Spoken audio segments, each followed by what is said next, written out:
And it's almost eerie to sit here, as I have in my office late at night when it's dark outside, and sit there and read through line after line and page after page of the hard copy, the text of Dreams from My Father, and then listening to it on the CD, and every word, every line is the same, and I'm ready. Here it comes, here it comes, here comes the Frank passage, and it jumps.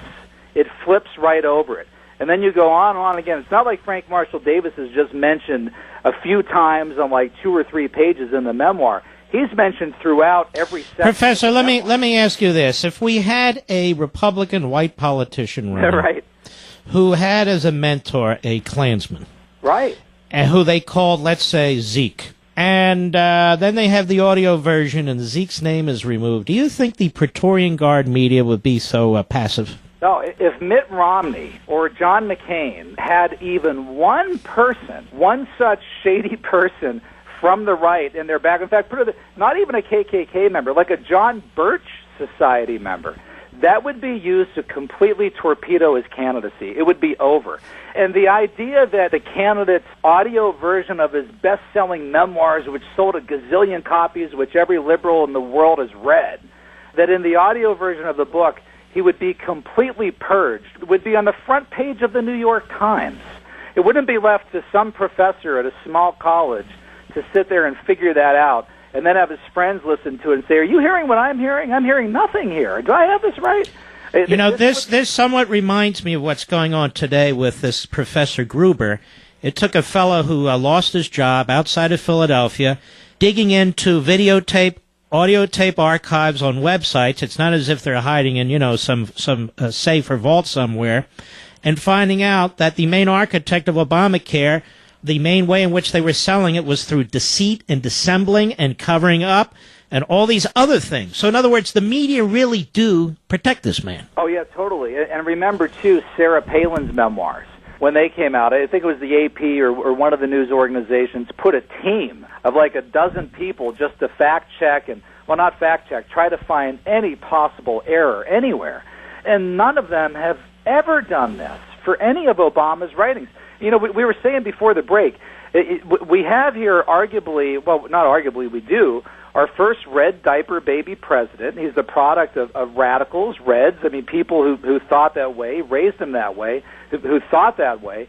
And yet, despite 2 pre-presidential memoirs, all these other biographies that have been done by big historians like David Marinis, David Remnick, we have nothing showing where he left all of this, where he repudiated it. So let's bring it to modern times, Professor. We do have evidence he hasn't repudiated, he hasn't left it.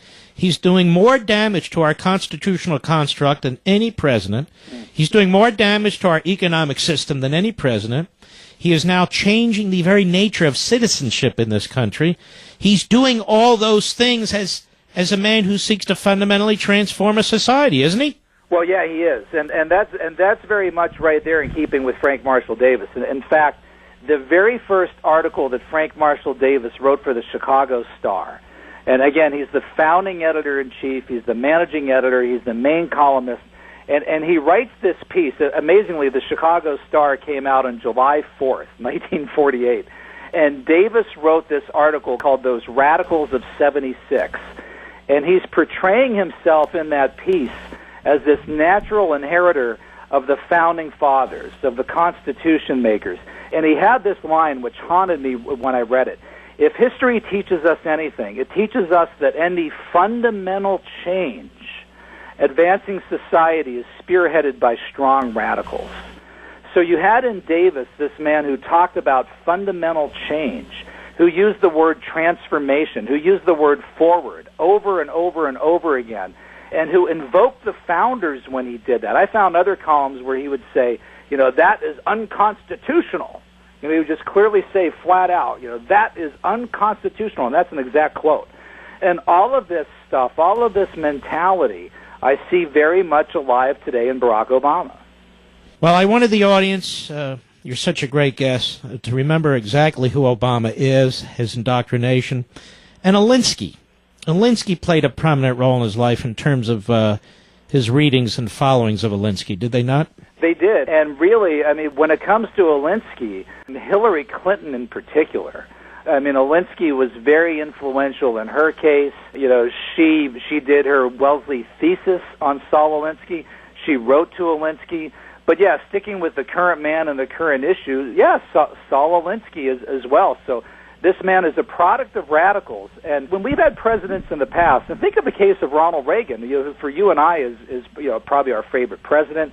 I mean, Ronald Reagan had once been a leftist. He had been a progressive.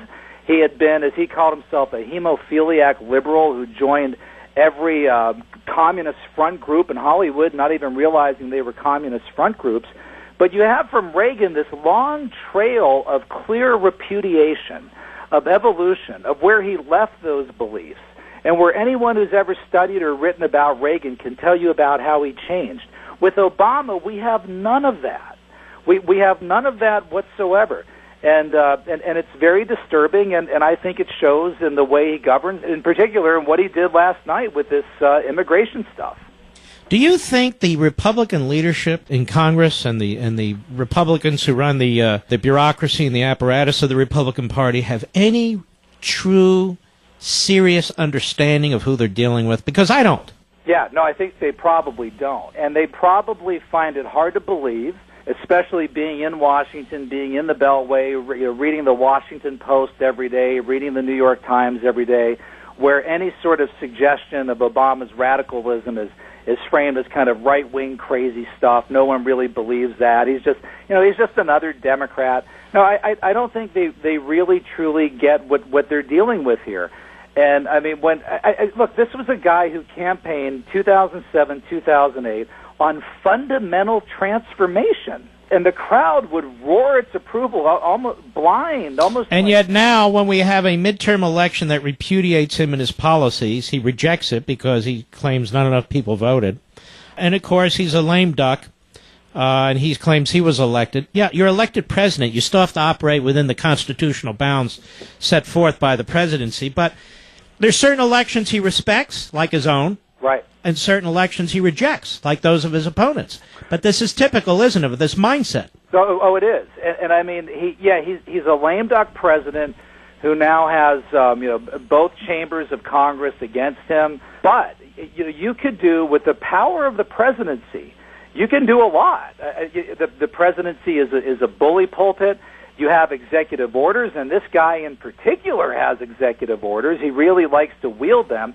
And then when you throw in the fact that he's got this incredibly biased and sympathetic handmaiden in the liberal media that is going to go after his opponents with him, he could be one of the stronger lame ducks that, unfortunately, that we've ever had. And remember, just 2 weeks ago when those midterm elections came up, he came out on Tuesday or Wednesday, had that White House press conference, talked about how he wanted to work with McConnell and Boehner.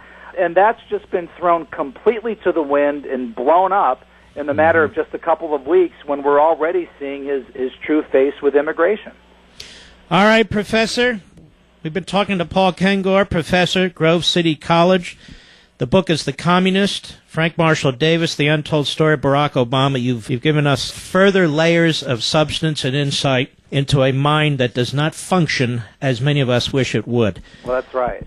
God bless you, Professor. Thank you so much. I appreciate it. Well, same to you, Mark. Thanks. All right. Take care.